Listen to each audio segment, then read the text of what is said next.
Dr. Karan Singh? It's fine. Yes, I'm ready. Okay, here we go.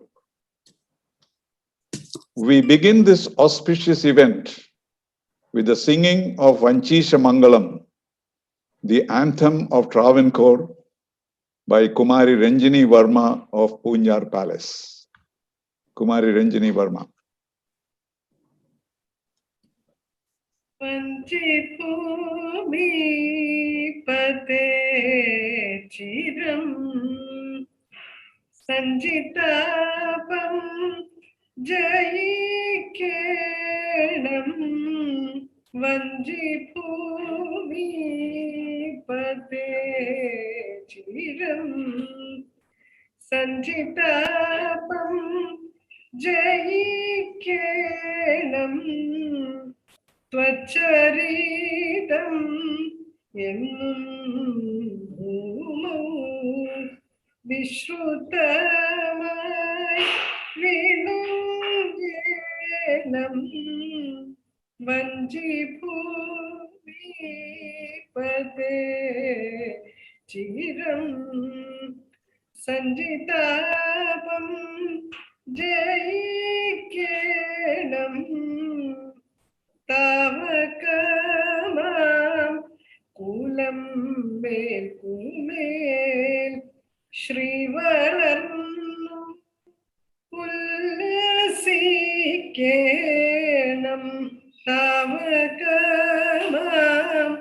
Kulam Mel Kumel Shrivalarnam Ullasikenam Vanchi Bhumi Pate Chiram Sanjitapam Jaikenam Vanchi Bhumi Pate Chiram Sanjitapam Jaikenam.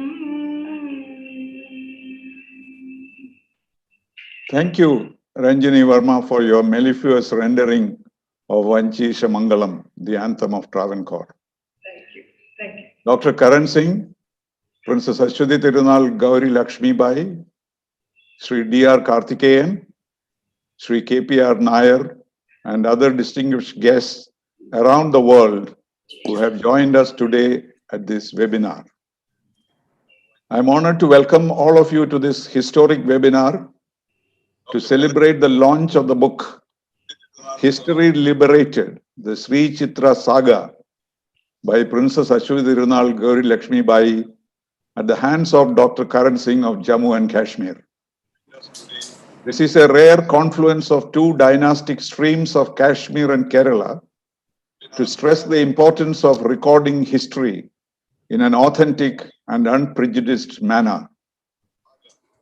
As Michael Crichton has observed, if you don't know history, then you don't know anything.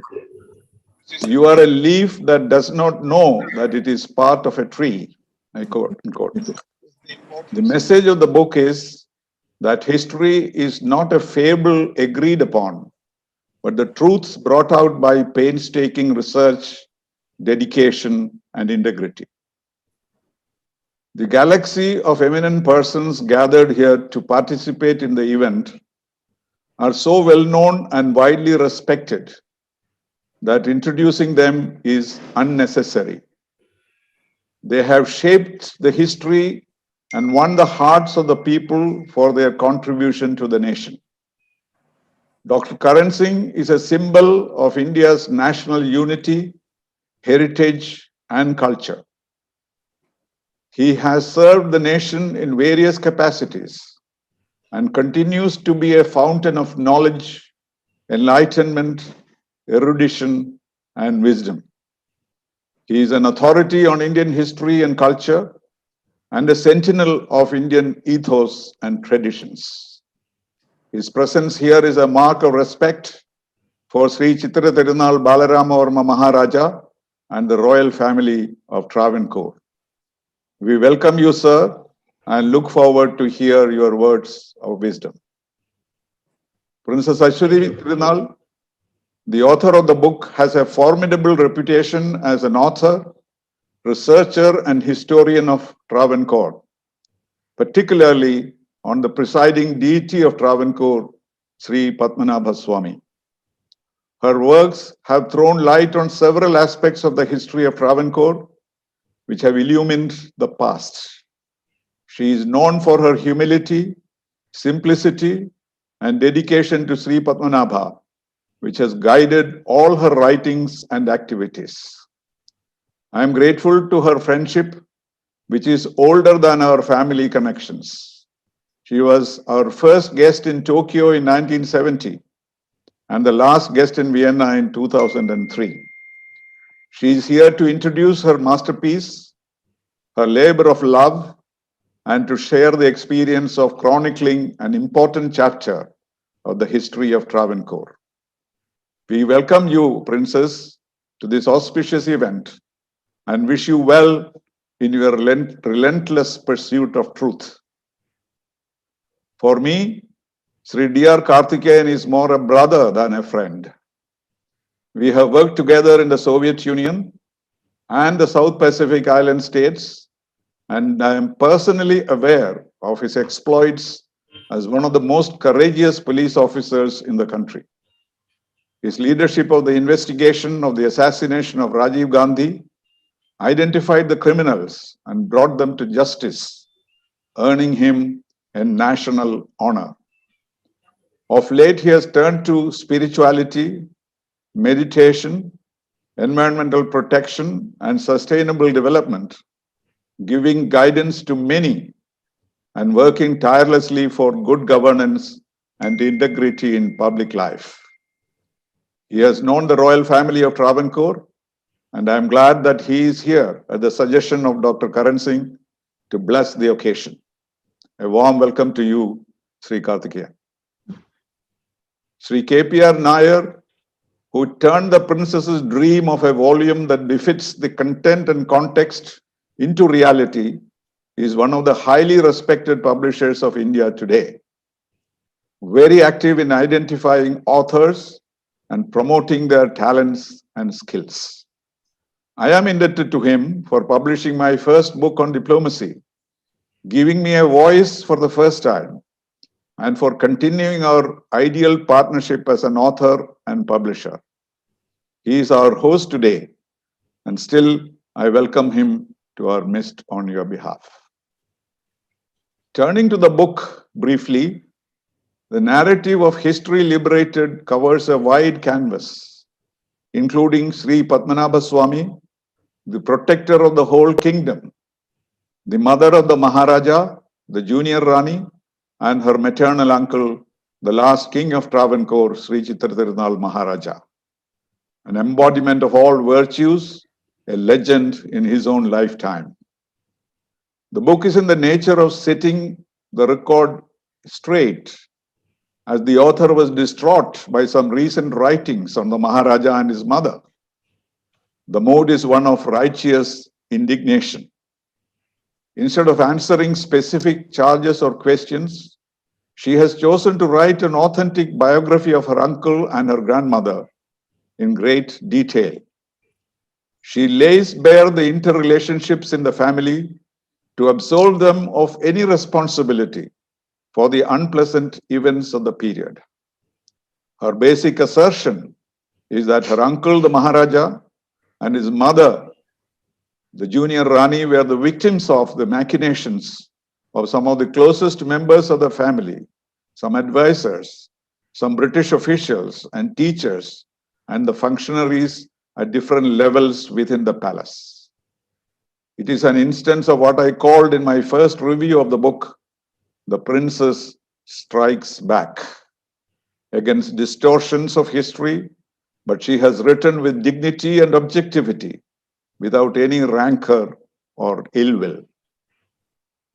The book is also a historic record of Sri Chithra Thirunal's growth and development as a benevolent Maharaja, whom Mahatma Gandhi called the real Mahatma, and the role played by his mother, having survived the trial by fire in her earlier years.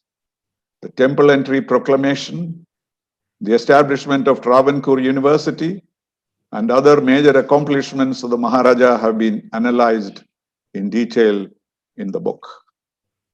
With these words of welcome and introduction, may I request Princess Aswathi Thirunal Gouri Lakshmi Bayi to present her magnum opus to the audience.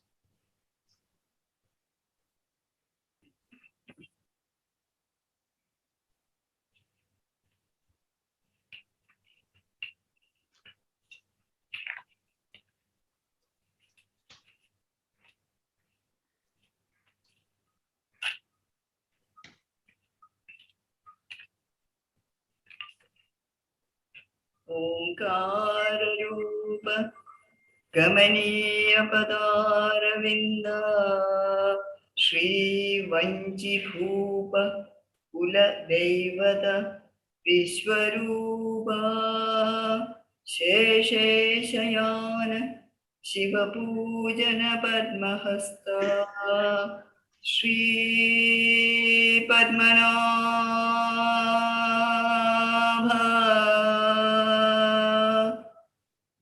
Mama Dehi Ravalambam.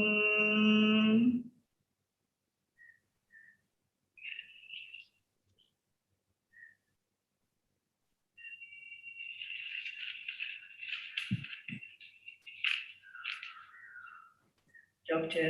Karan Singh, illustrious son of the enchanting sands of Jammu and Kashmir, Sri T.P. Srinivasan, Sri Karthikeyan, Sri K.P.R. Nair, my publisher, friends, well-wishers, and my own family. Before proceeding any further, let me take this opportunity to specially thank T.P. Srinivasan for giving, in a nutshell, details, in a nutshell, about the book and about all the nice things he said about me.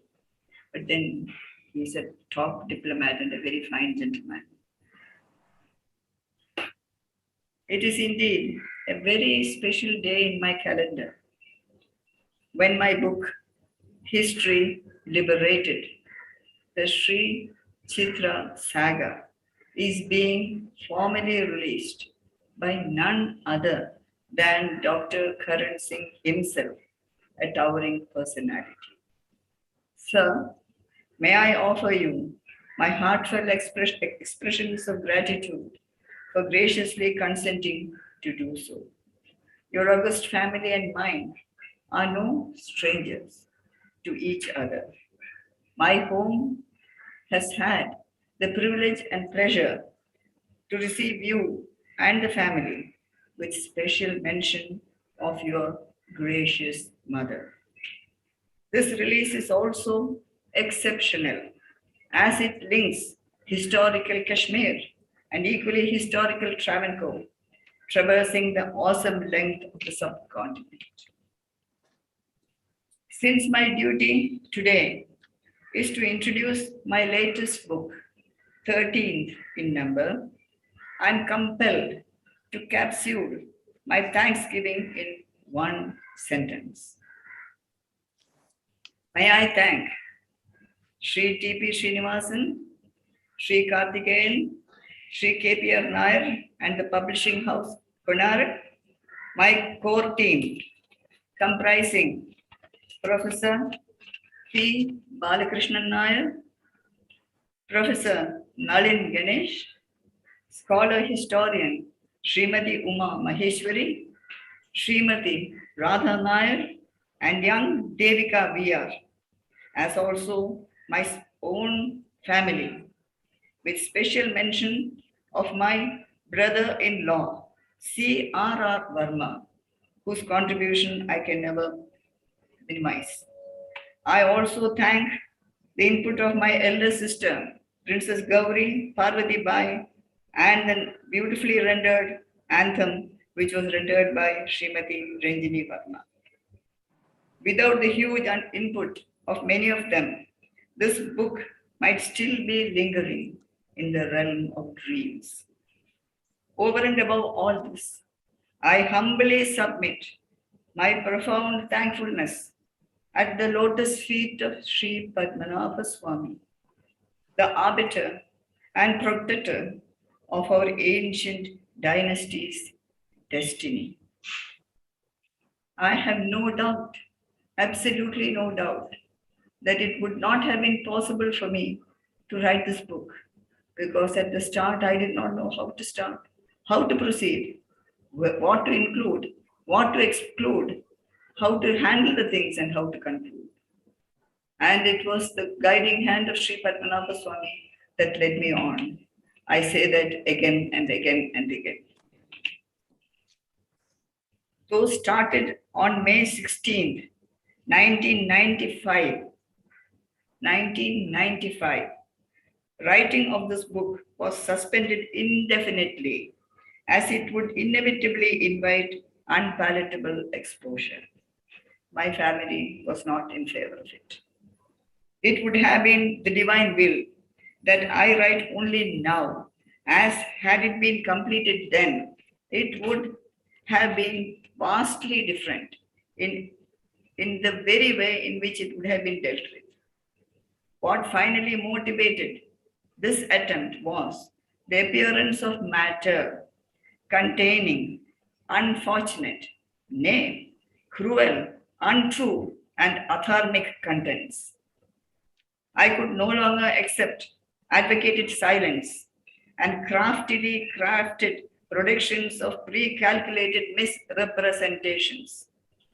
The main sufferers in this systematic slander campaign were Sri Chithra Rama Varma, Maharaja of Travancore, and our beloved uncle, and his eminent mother, Maharani Setu Parvathi Bayi, our very dear grandmother. The respect and love of ever so many for this saintly and illustrious ruler, the Maharaja, continue still. My aim is to focus on these two ever-beloved personalities without window dressing or artificial coloring, to put the record straight with God as my witness. They will never be unsung, despite attempts at vilification, but now they should not be unheard. That would not be dharma. This book was restarted during one of the most difficult phases of our lives, when the case regarding the Sri Padmanabha Swami temple was being heard in the Supreme Court. However, delay would have been unwise. Thanks to a brilliant legal team, initially led by Senior Advocate K.K. Venugopal, and then by Senior Advocate Krishnan Venugopal, with Senior Advocate Arvind Dattar appearing for our trust, the case was won. Their services were outstanding, and we can never cease to be beholden to them. Once again, Sri Padmanabha Swami looked after his own. This book is of two parts, covering 451 pages with a generous input of photographs. The first part is replete with history and really takes off, featuring the latter half of Maharaja Sri Moolam Thirunal's reign. It would not be possible for me to go chapter by chapter.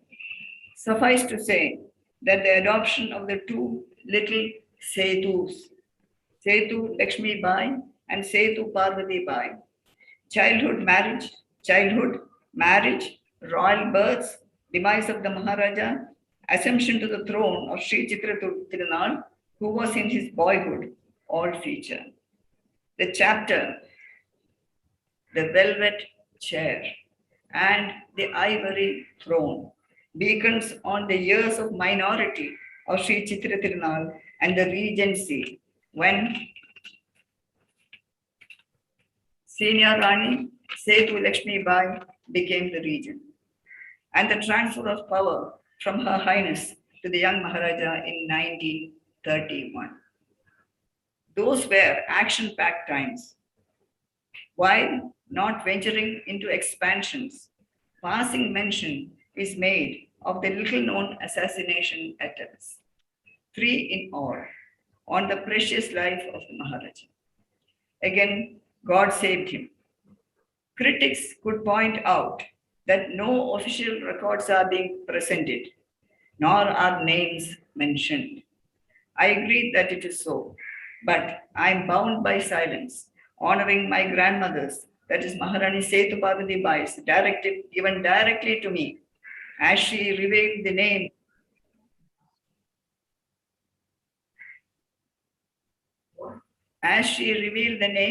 of the would have been assassin of the first attempt in the same room where it was all planned. As I listened with mounting horror, she said in a voice heavy with flashbacks that I should never make the identities public. I am compelled to obey. Let those who speak ill on this point do so, but I will not reply. The Maharaja's rule and milestones all follow one after the other. The Temple Entry Proclamation of 1936, an all India first, meriting admiration and applause from so many, including from Mahatma Gandhi himself. Setting up of a university of high standard, multi-dimensional reforms and acts. So also the difficult periods like Punnapura Vaila events, all find mentioned in detail. Domestic events and personal happenings are very much present. The poignant event witnessed in 1949 of the birth of the United States of Travancore and Cochin, when Travancore and Cochin both ceased to be. That would have been a very difficult decision. A huge legacy coming to an end officially. Raj Pramukship, which was assured for life, but which ceased in 1956. The departure of the senior Rani from her home soil for all time, first to Chennai, Madras, and then to Bangalore, following the disruptions caused by the strike of the domestic unions in her palace. And thus the book moves on. It moves on to a finale with the title Full Stop. That full stop comes with that, the first part comes to an end, and that covers up to and including the end of the Raj Pramukship. But in between, the second book contains the second book, or the second part, I would say second part is not second book. The second part contains personal reminiscence of all the members of the direct family of Maharani Setu Parvathi Bayi's branch. And for all of them, both of them were so special. Maharaja Chithira Thirunal was and is the darling to each and every one of us. So the second part is full of reminiscence. Mobile से देखो मैं हूँ नहीं इसमें बाकी है I think there is some interruption here. मेरा मुंह नहीं आ रहा Lot of interruption, I'm afraid. Dr. Karan Singh is not on the screen. I've suddenly gone off the screen, Yes. not because of anything I did. I'm back. You're back. You are back, sir. Okay, Princess, you can proceed. Yes. Please go ahead, Princess. Sorry. So I would say that there is plenty of reminiscence in the second part.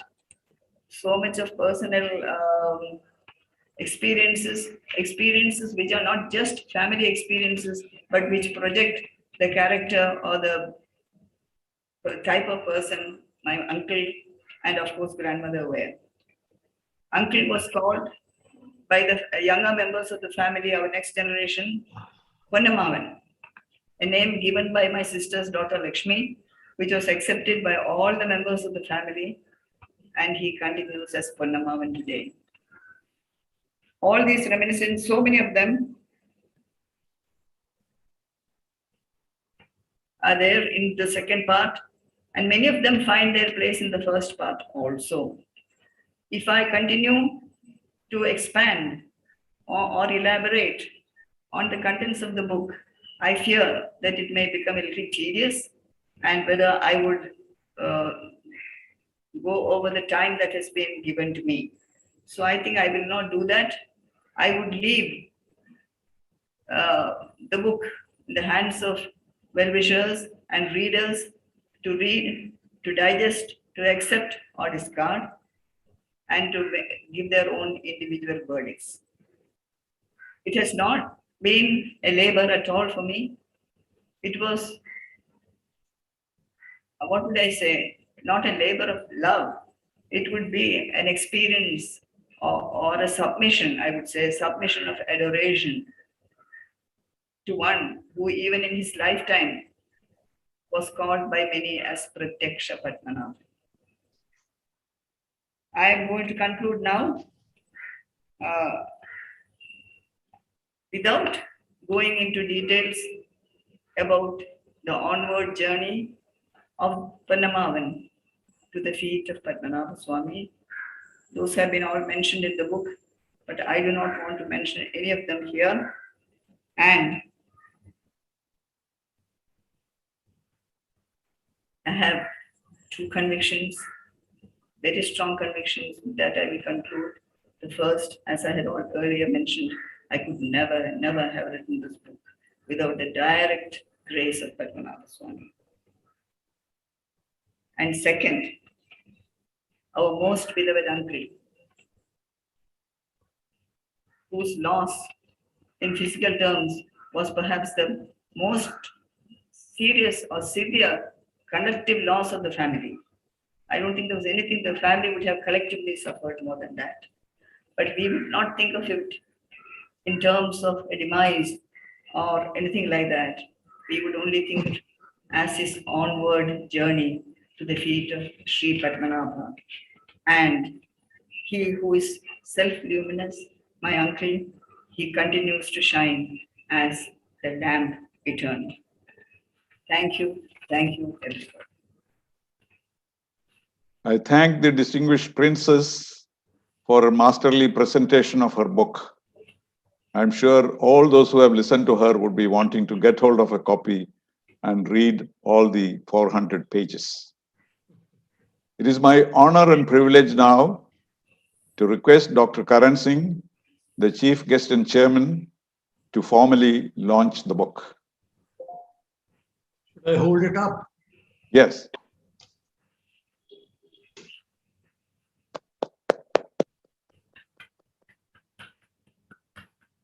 I've gone off the screen again.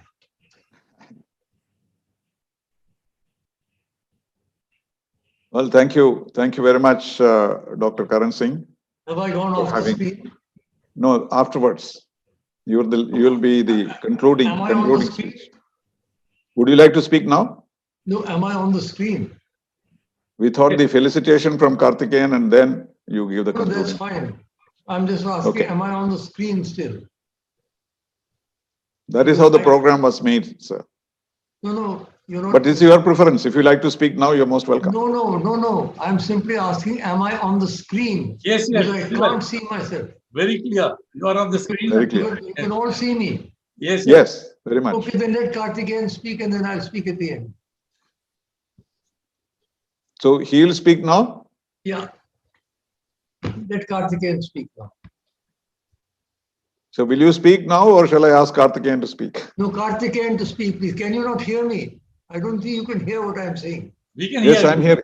Yes. Please ask. So I'll ask him to speak first and then you speak at the end. And then in the end, I'll say a few words. Is that acceptable? Yes, of course. Thank you, sir. I now request Sri D.R. Karthikeyan to offer felicitations on the occasion. Dr. Karthikeyan. Thank you, Srini, my dear friend, for your very generous compliments introduction. Well, you are part of my family. Every major event we have been together. You have been very generous. Thank you very much. And also, you are so appropriate because you are the recipient of the SREE Chithra Thirunal National Award in the year 2015 for your distinguished service as a diplomat and also as a great writer. Dr. Karan Singh sir, Mr. Nair, Madam Princess, Namaskar, good evening to all of you. History is full of examples of benevolent Maharajas, right from our own chairman, Dr. Karan Singh, belonging to the Dogra dynasty, son of the late Maharaja Hari Singh, the ruling Maharaja of the Kingdom of Jammu and Kashmir.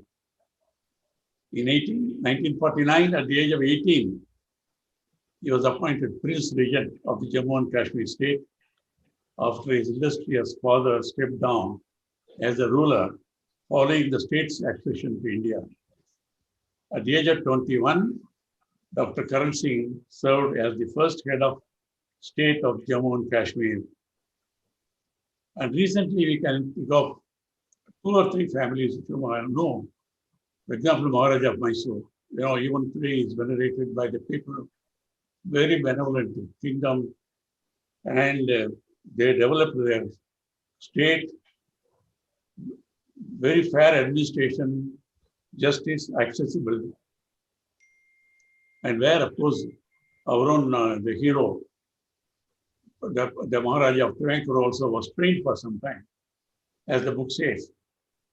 Then, of course, I go to Indore very often, the whole family of Indore, most popular royalties in recent times. And the Rani Sahiba's statue is in the airport, Indore airport. She was so venerated. And even today, people go for her blessings when there is a crisis and all that. According to the existing myths, the founding members of the royal family, Travancore royal family, are said to have come to Kerala from the banks of the Narmada river. Another claim is widely believed Parashurama himself crowned the first official ruler in the dynasty, Banu Vikrama, as king of Kerala. The line of kings of river was followed by the Marmuttayam, matrilineal succession. There is no male child. In fact, there are no female children. The princesses were adopted from other royal families and all that. Aswathi Thirunal, the hero of the book, was one of the most popular rulers of the 19th century. Huge contributions he made. He was referred to, as Mr. Srinivasan said, as the Mahatma by the Mahatma himself, father of Travancore industrialization, and the most prosperous princely state in his empire. Coming to this book, as described by Mr. Srinivasan as magnum opus of the author, the princess, herself a great scholar who has authored nearly 40 books and highly decorated with many awards. The 450-page book contains dozens of rare, beautiful photographs of historic significance, not only for the Travancore royal family, but the state of Kerala, and to some extent even for the entire nation, as the later part of the book will show. The photos alone can form a valuable coffee table book. Mr. Nair may be contemplating that already. I had the privilege of meeting the princess at the time of the wedding of her son with Gopika, close relative of my dear friends Lekha and T.P. Srinivasan. I am an ardent devotee of Sri Padmanabha Swami. I've been there a number of times for darshan. Also had the privilege of meeting the Maharaja Chithira Thirunal, embodiment of piety, grace, dignity, and humility. The contents of this very readable book are interesting, informative, and very often intriguing and even explosive. The author, the Princess Aswathi, is the niece of the Maharaja SREE Chithra Thirunal Rama Varma, the last ruler of Travancore. In 1750 AD, Maharaja Martanda Varma, through the historic Tirupadi Danam, deed of total dedication submitted through his dynastic deity, offered everything at the feet of the Lord and undertook to serve the land in the name of Sri Padmanabha Dasa, that is the slave of the Lord, and all that. Well, this has continued. 12 rulers, including 3 queens, followed the same system, where women held sway in the family. So the birth of the girl was a cause for jubilation. If there were no girl born in the family, the girls were adopted from within the extended family to keep the lineage going. Setu Lakshmi Bayi, who became the Maharani regent, and Setu Parvathi Bayi, who became the junior Maharani and was the mother of the last Travancore ruler, Maharaja Thirunal. At a young age of 11 years, the Prince Chithra Thirunal became the Maharaja of Travancore. All that very beautifully described with the author. The senior Maharani became the regent during the minority. Why is explained very beautifully again. The senior Rani Setu Lakshmi Bayi, Maharaja, was appointed regent to rule the state till the Prince Maharaja completed his 18th year. The training of the young Maharaja in administration and various subjects, including the period under the care of Maharaja Mysore, have been very beautifully explained by the author in detail. The sad lack of rapport between the senior and junior Maharanis and the various indignities the latter was subjected to has been described very frankly. The author describes instances of defamation, discredit. Very often I am quoting her own words. Dishonor aimed at the junior Maharani and the young Maharaja. I quote her, incredible though it may appear to be, there were times when money would not be go around to feed the entire family. There were occasions when some food item or the other would run out. The junior Maharani's life could be captured as the untold story, as he says. What was generally made available was of doubtful intent, as briefly mentioned by Mr. Srinivasan in the beginning. It is admirable that despite many challenges, she was able to gain and hold on to fame in her younger years, even during regency. The junior Maharani and others were a condemned group. Their voice was never heard.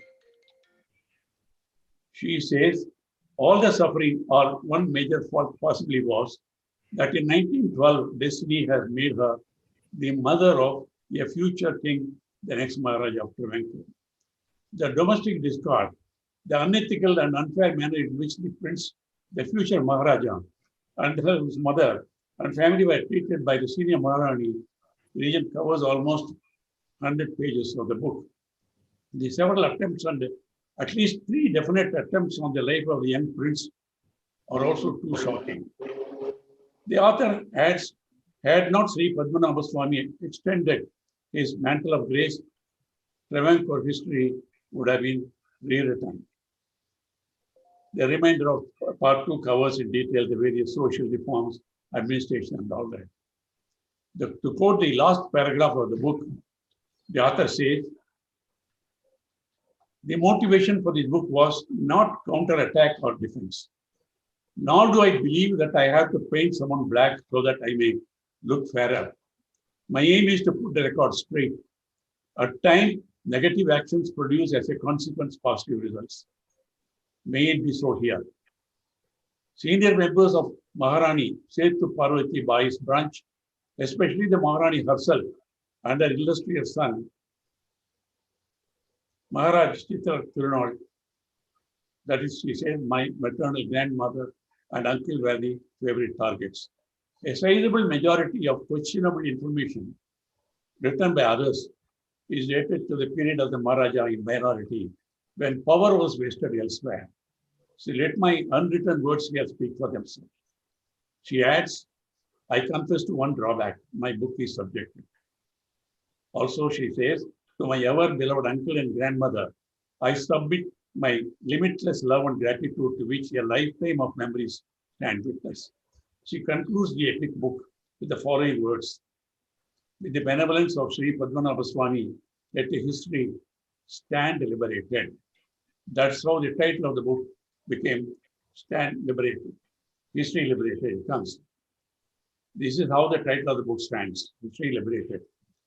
So the SREE CHITHRA SAGA by Princess Aswathi, Thirunal, Gouri, Lakshmi Bayi. Now the book covers in detail the various enactments, proclamations, reformation, reforms, several taken to promote the all-round development, including industry, agriculture, environment, education, health, arts, crafts, etc. It's an elaborate book, but I would like to only focus on one or two aspects only. For example, the Temple Entry Proclamation of 12th November 1936.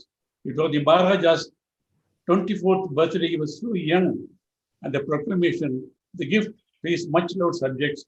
It has been hailed as Charter of Religious Liberty. The proclamation declared there should end forth the no restriction on any Hindu by birth or religion on entering and worshipping in temples controlled by us and our government. People are wondering what will happen to Padmanabha temple. He says all temples will be opened simultaneously, but there is to be the first, that will be the SREE Padmanabha temple. So he cleared the doubt of the people. Chithira Thirunal became the first Indian ruler who, with one stroke of the pen, threw away for good the heinous clause of untouchability in worship. Mahatma Gandhi praised the Maharaja again and again, everywhere.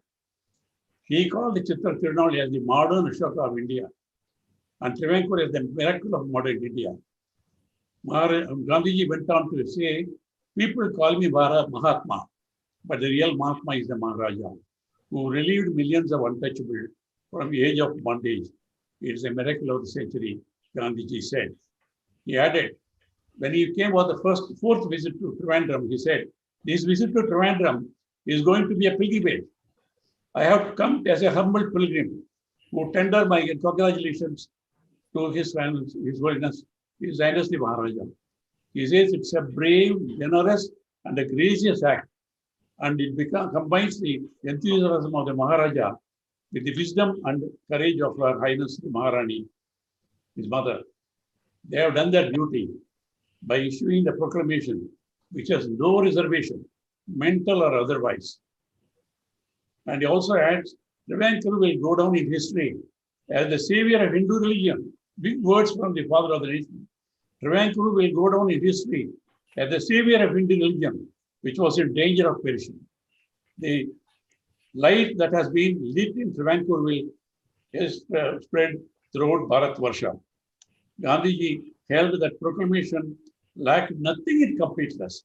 A great tribute from the indefatigable crusader for the cause.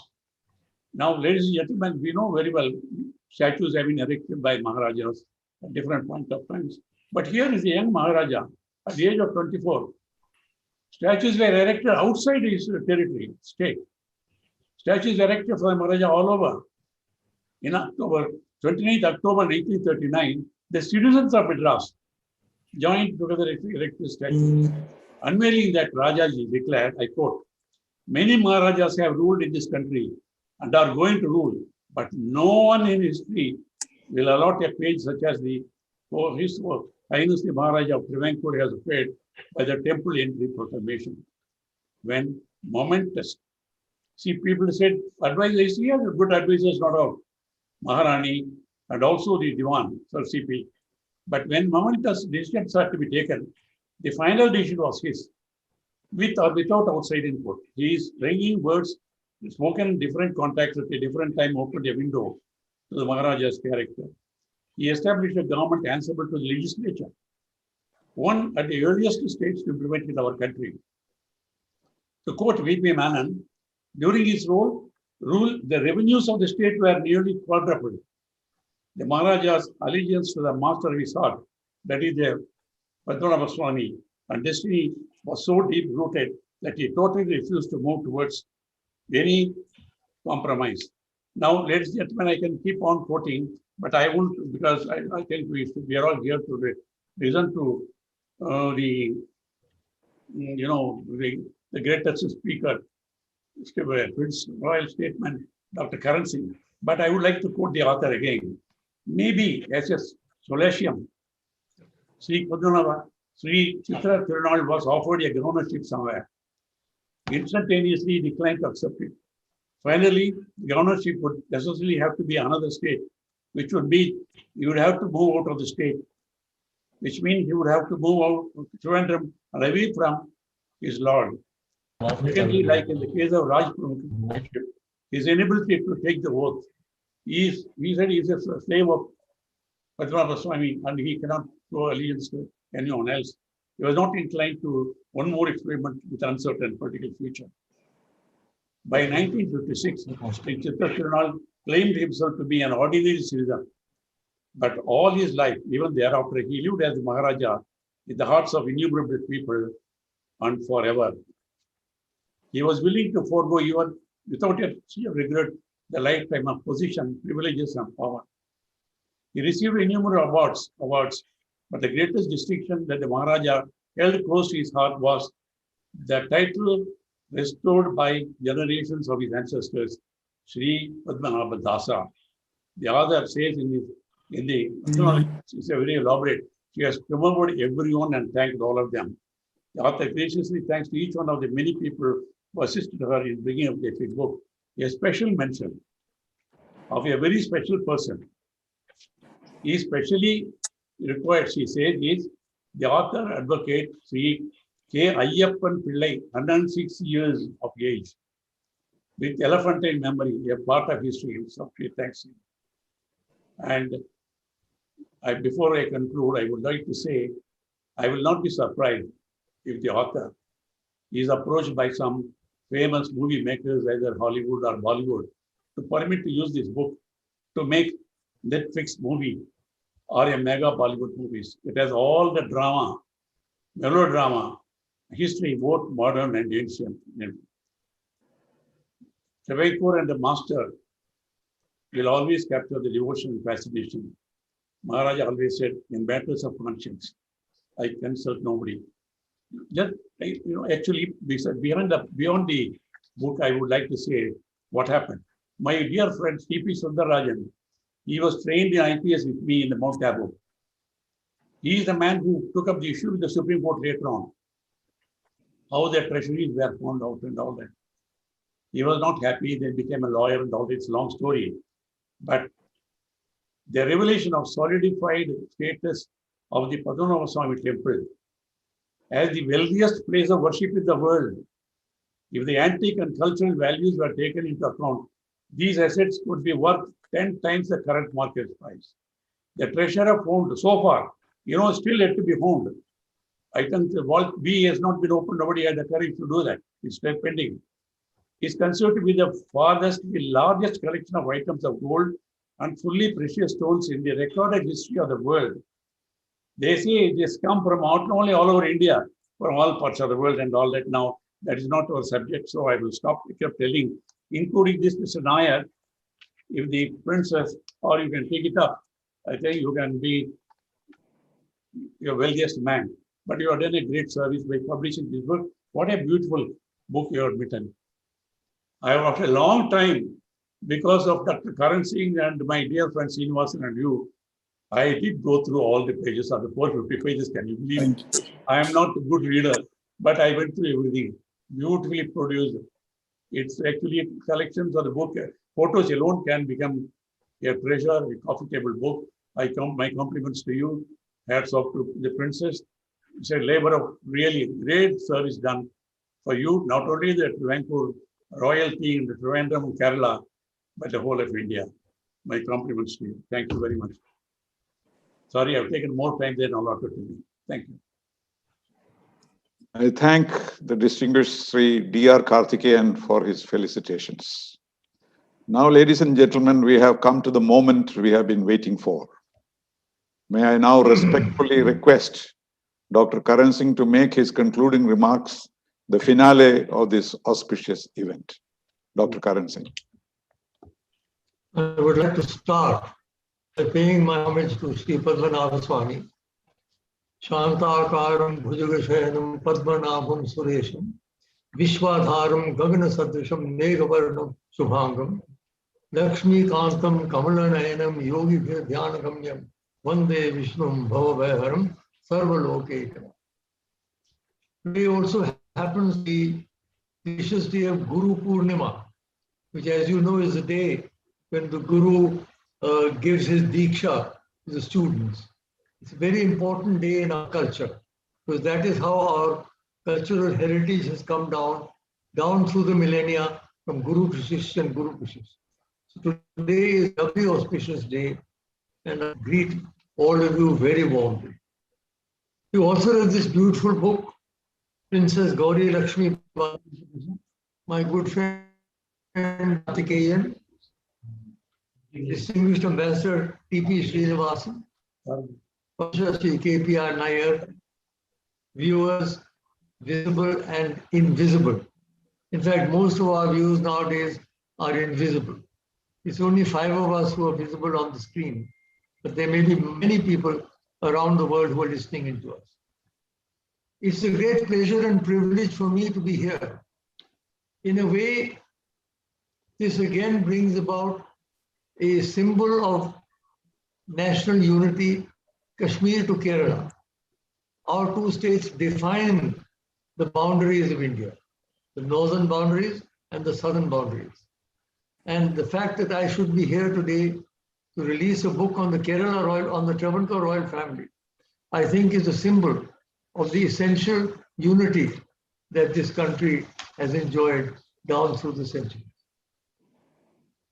In the broad strokes of Indian history, what we mainly read about in our textbooks are major national issues, the freedom movement, partition, and that sort of thing.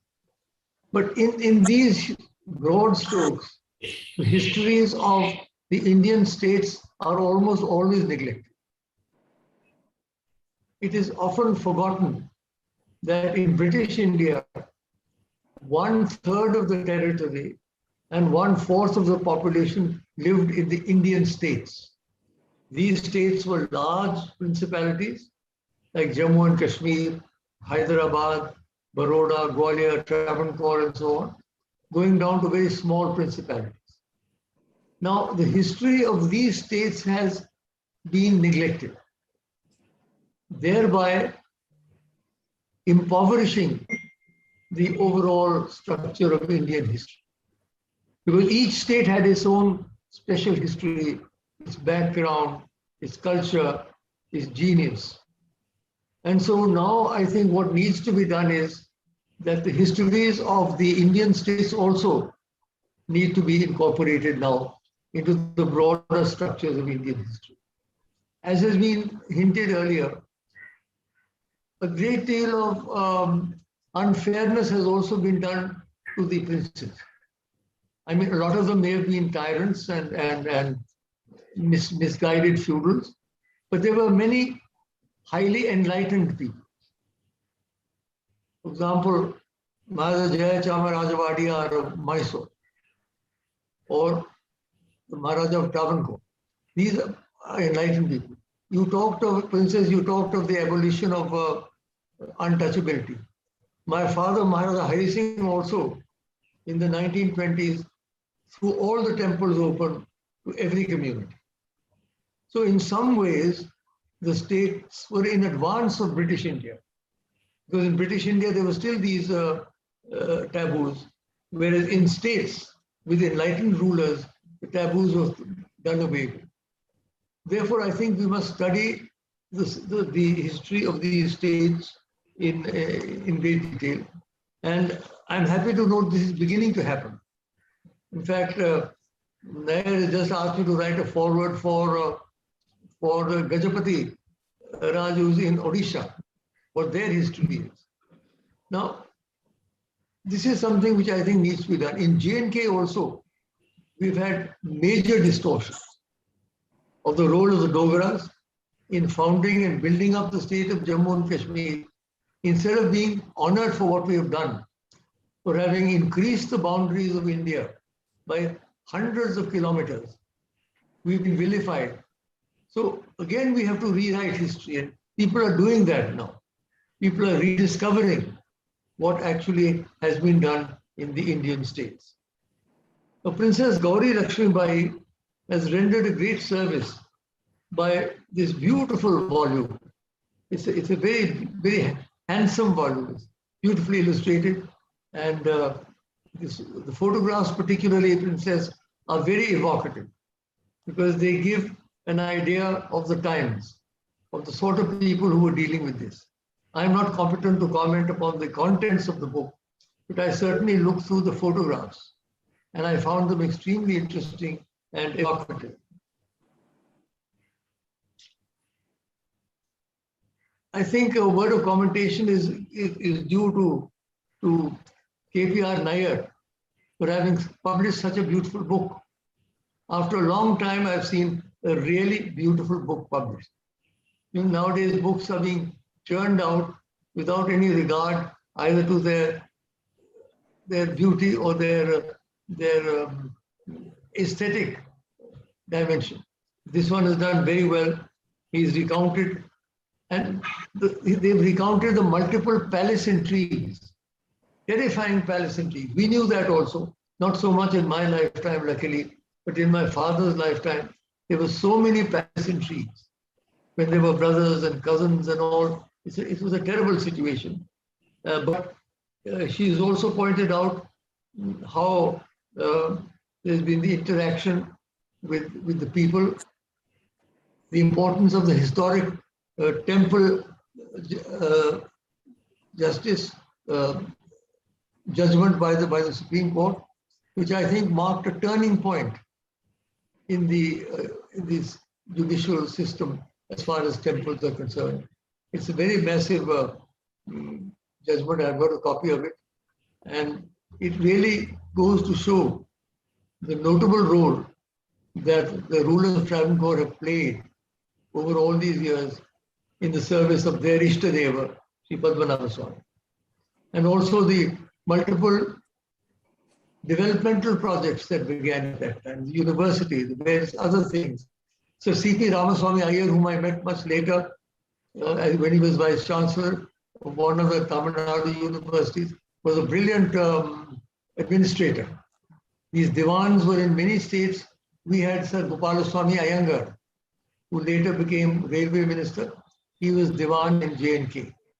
And you have Sir Mirza Ismail and so on. So the Diwans played a very major role in developing their states. And I think C.P. Ramaswamy did the same. I did the same for Travancore.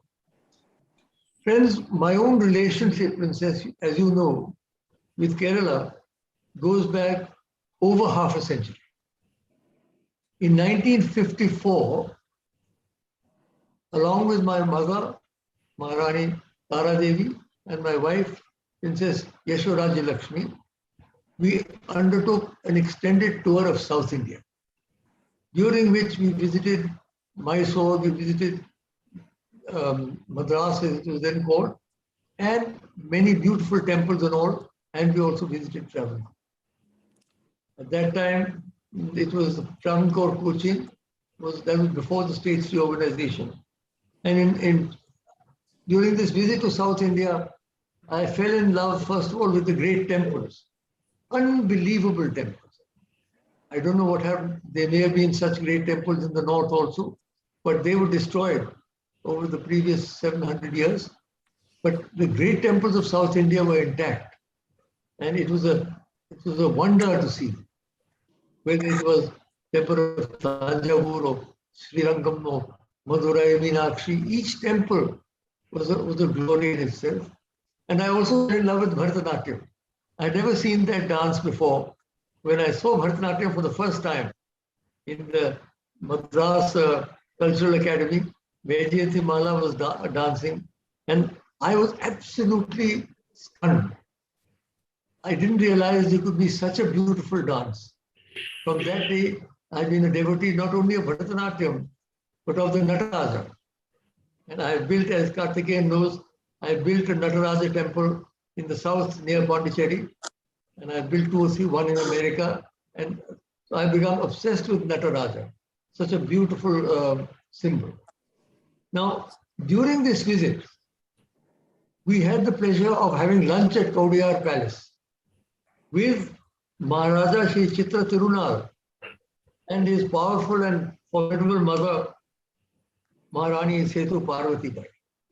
The 2 people whom you have concentrated upon in this book, we met both of them on that occasion. It was a very memorable occasion I remember noticing how simple the Maharaja was, how genuine he was in his articulation. I also remember that the Maharani was very clear in mind and a powerful lady. So we had the pleasure of meeting both of them. And therefore, I was particularly happy that this book has come out, in which you have apparently clarified a number of misunderstandings. I'm not in a position, frankly, comment on the details, but I'm sure you've done, at last, you've done them justice. Now, several years later, when I was tourism minister with Mrs. Gandhi, I came to Kerala again and developed the Kovalam Beach Resort. As you all know, the Kovalam Beach Resort is the first properly planned beach resort. I sent the architect Charles Correa across the world to study beach resorts. And then he came to this thing. At first, they wanted to demolish the house that the Maharaja had built. I said, nothing doing. That is not to be touched. So if you go to Kovalam, you will find that the hotel begins at ground level and goes down to the sea. So as you go down the steps, the ocean opens up. It's a unique concept. I think the first time in Indian architecture that was happened. So I'm proud that I was able to, that was my gift to Kerala when I was tourism minister. And at that time, we also visited Kaladi, Adi Shankaracharya's massive and momentous journey from Kaladi to Kashmir, from Kerala to Kashmir, really in a way marks the identity of the Indian nation. And it was a great privilege to visit. I don't know whether there was a college there or not. There was an educational institution which I visited in Kaladi. And I also visited Thirunal. And there's a Christian church which is based in Thirunal gave me a special award. Nobody seems to be able to recall what church that was. But I'm sure if you ask anybody in Kerala, somebody would know. It's not in 54. This is when I went much later in the 60s and early 70s. It's somewhere halfway between Cochin and Trivandrum. And it's a place called Thirunal. And there's this church which is a self-contained church. They have their own archbishop and all. And they gave me a special award. I remember that. So I have a very special link with Kerala. And I'm very glad that this event has given me the opportunity to reconnect with Kerala and the Travancore royal family. India has changed a lot in 70 years since independence. The princely orders had to disappear and disappeared. But some of us have had the privilege of spearheading the transition from feudalism to democracy. And I think perhaps I was the first, because I was the first one to jump into national politics and come into the Union cabinet. So the princes, with all the advantages they had, even if they did not have their kingdoms or their princedoms, can nevertheless and have nevertheless played a useful role in the development of India. Many of them have been, as Ambassador Srinivasan knows, several members, former princes, have represented India abroad. I don't want to mention all of them. So they've been in the foreign service, they've been in the armed forces, and they've been in public life and in parliament. So in a way, the history of the princes still needs to be written. The history of the various princedoms still needs to be written and properly assessed in the broader history, in the broader panorama of Indian history. So I would like simply once again, Princess, to thank you for having thought of me to release this book. I don't know how this struck you, but the fact that I still remain in your hearts it gives me a great deal of happiness. I've turned 90 by Lord Shiva's grace, but my memory of that Kaudiyar visit lunch is still with me. And I still cherish the memory of the noble Travancore royal family. So I'd like to once again congratulate you, Princess, for what you have done. You have produced what you call your magnum opus, and I'm sure it'll be widely appreciated by historians and students, particularly of Kerala. So with these words, I thank you, and I once again to pay my homage to Lord Padmanabha Swami. Sushank Chakram Sekhirit Kundalam Sapita Vasam Sarasiru Hekshanam Sahara Vakshasthalam Stupashyam Namami Vishnum Shirasatatam. Thank you. I thank Dr. Karan Singh for his concluding remarks, which came from his heart. His memories, his warmth of the royal family of Travancore all came out so well. Thank you very much, sir, for participating in this event and given this memorable remarks on the occasion of the release of the book. Now it is the turn of the publisher, Sri KPR Nair, to propose a vote of thanks as the host of this event. Sri KPR Nair. Thank you, TPS. Respected Dr. Karan Singh, respected Princess Aswathi Thirunal Gouri Lakshmi Bayi, our author, respected Ambassador T.P. Srinivasan, our author and friend and today's moderator, respected Sri Karthikeyan Saab, and all esteemed friends and guests listening to us. That was a very enlightening session, and I thank everyone who took the time out on a Saturday evening to be part of this launch. As a publisher, I am proud that I was able to play a role in bringing a part of history that has remained hidden for so long.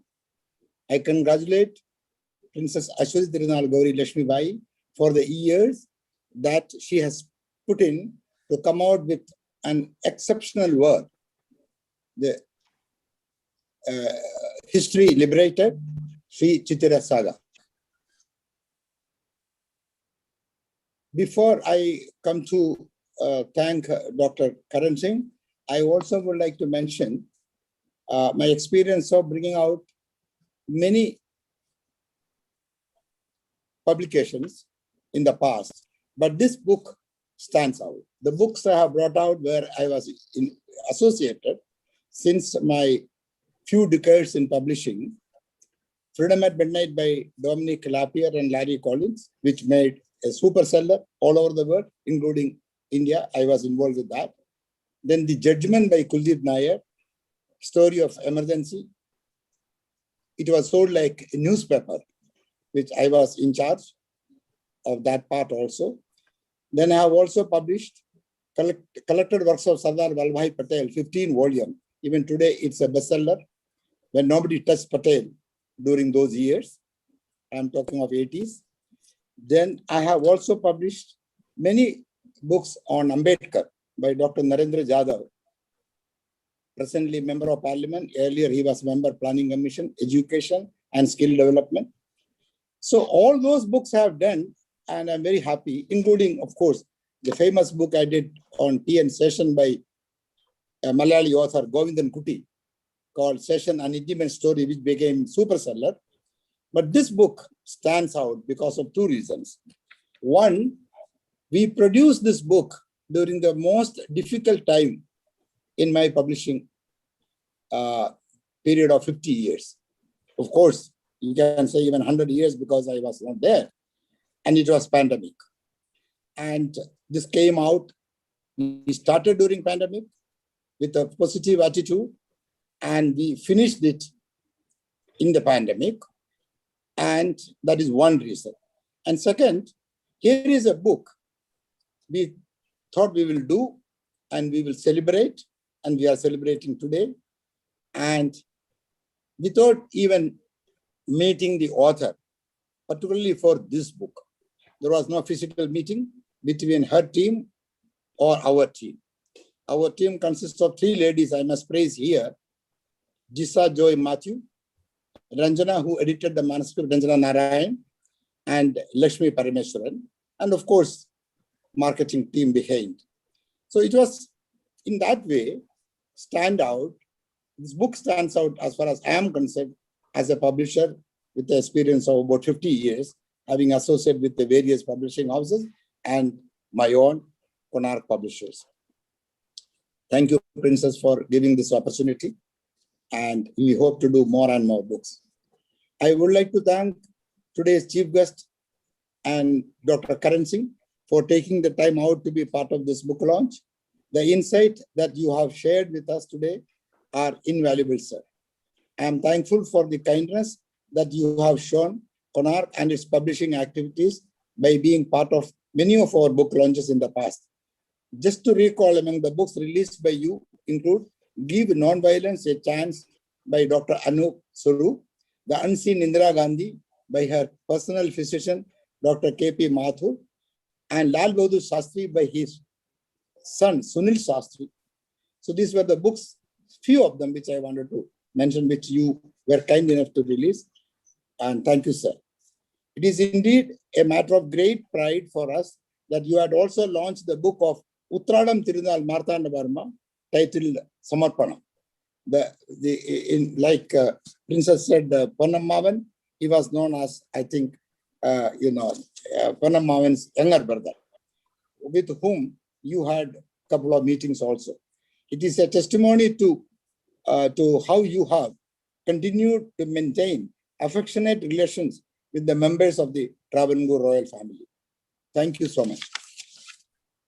I thank Ambassador T.P. Srinivasan for the constant support that he has provided to Konark. He has shared our dreams, and we have always found him by our side every time we realize our goals. Thank you for being such a wonderful moderator today. Within the limited time frame, you ensured that all the important aspects that the book has covered were touched upon. Thank you once again. Next, I would like to thank Sri Karthikeyan Saab for his decision to join us today and bless the function. I must say that this is the first time that, he happened to be in our function, but he had attended a couple of other functions, I still remember. The observations that you made today are extremely relevant, sir. I hope this book will initiate a debate on Kerala history and help give an objective perspective on the last years of monarchy in Travancore. Your kind suggestion, one to produce a pictorial book. Out of this book, plus we could, as a publisher, always wanted to enlarge the vision, add more pictures. That is well taken, and I will definitely give my time to do that if Princess approves.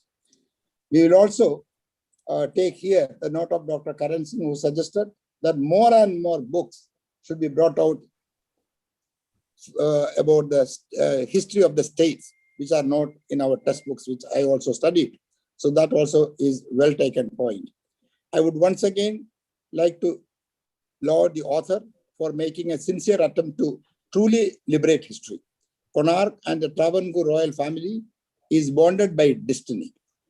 Together, we have brought out many books since the year 2008, and we look forward to many more publications. Here, I would like to recall the meeting I had with the Princess Gouri Lakshmi Bayi and her elder sister, Princess Setu Bayi. This is all because of Ambassador T.P. Srinivasan and Mrs. Lekha Srinivasan, who once told me that you are here for the release of Uttradam Thirunal Marthanda Varma's autobiography, but you must meet Princess before you go. She has something to talk about it.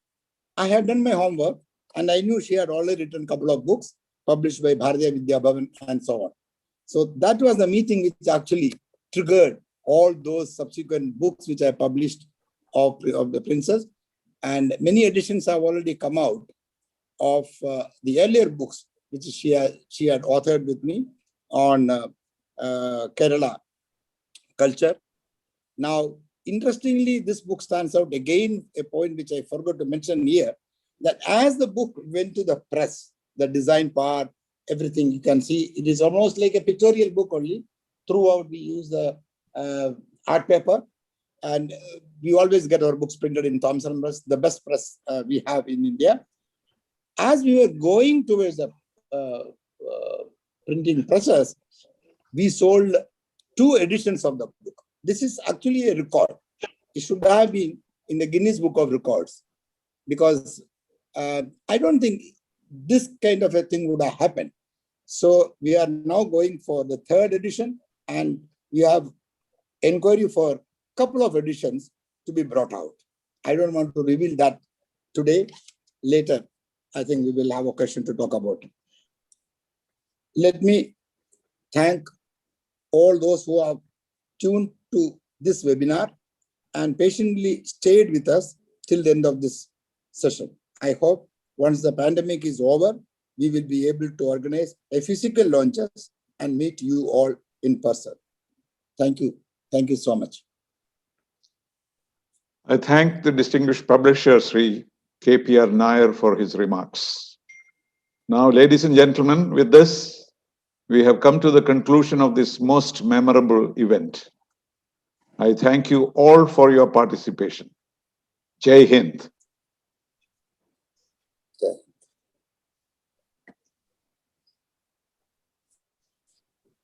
Thank you.